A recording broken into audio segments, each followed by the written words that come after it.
Keutamaan Ba'diyah Isya. Rasulullah bersabda,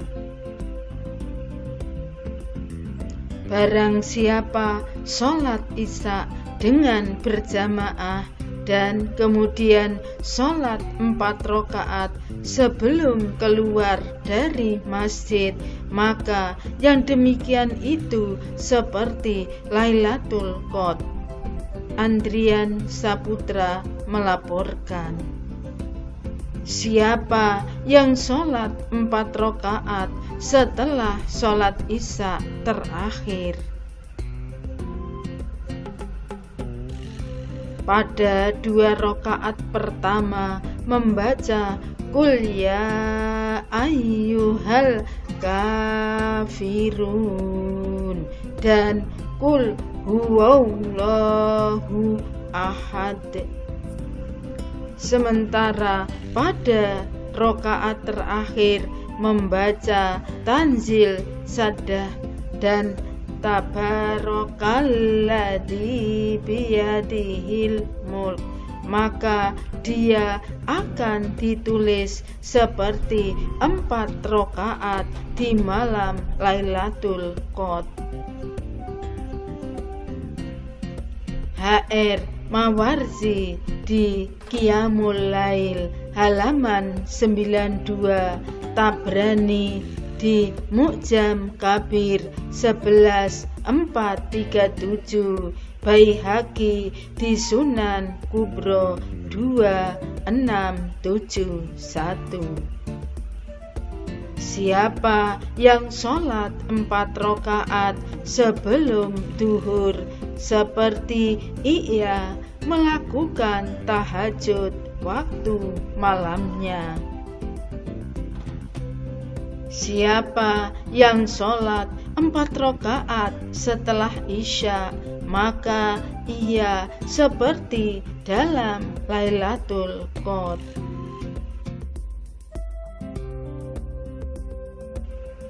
Ketika seorang muslim bertemu dengan muslim lainnya dan memegang tangan keduanya berteman, keduanya tidak terpisah sampai diampuninya.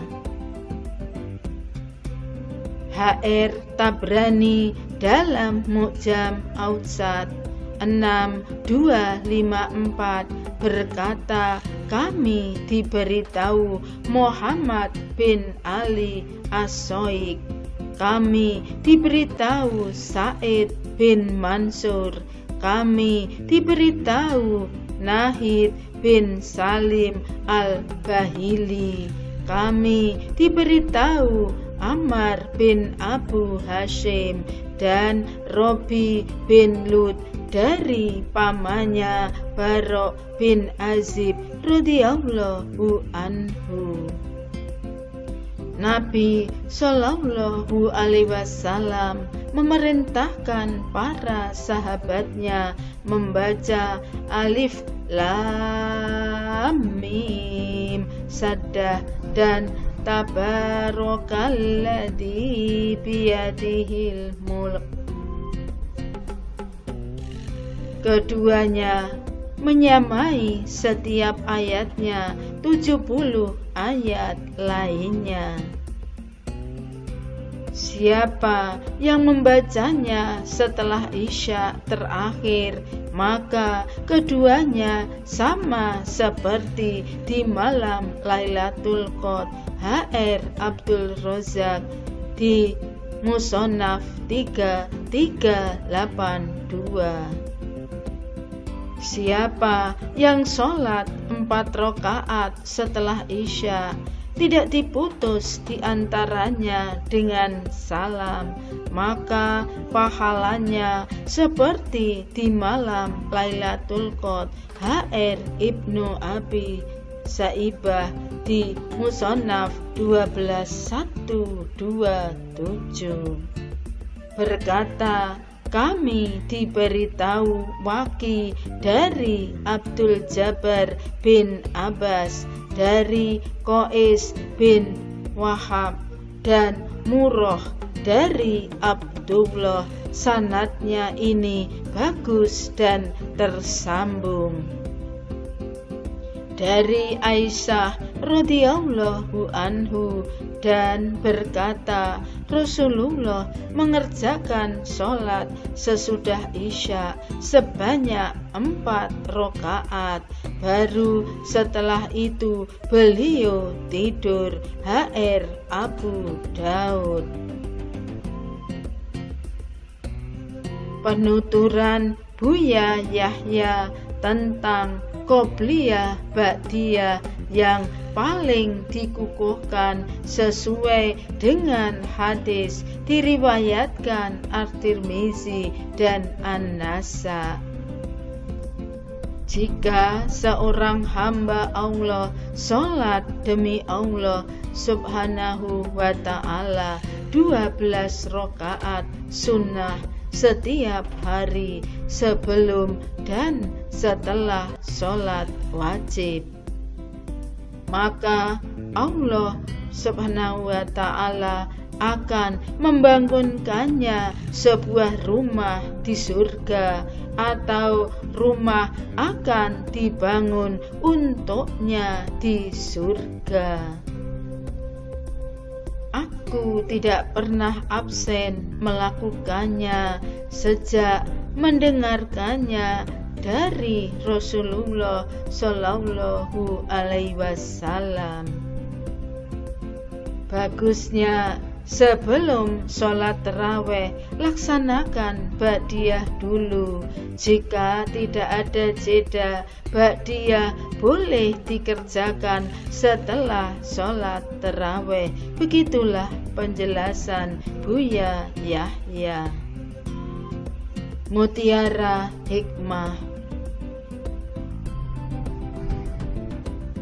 Nabi yang sudah jelas surga saja bangun malam untuk tahajud hingga bengkak-bengkak.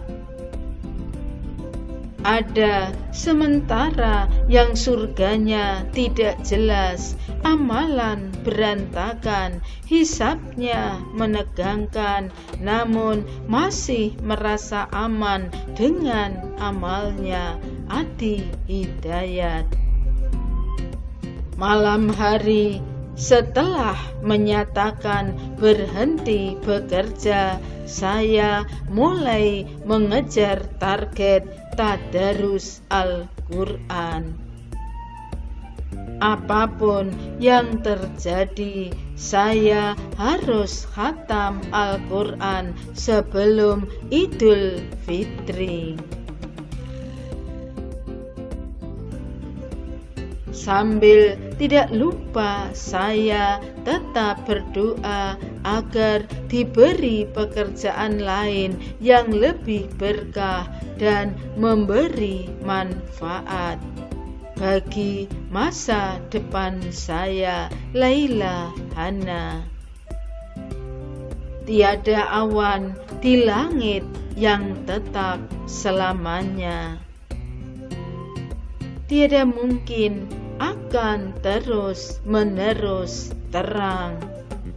Cuaca sehabis malam gelap gulita.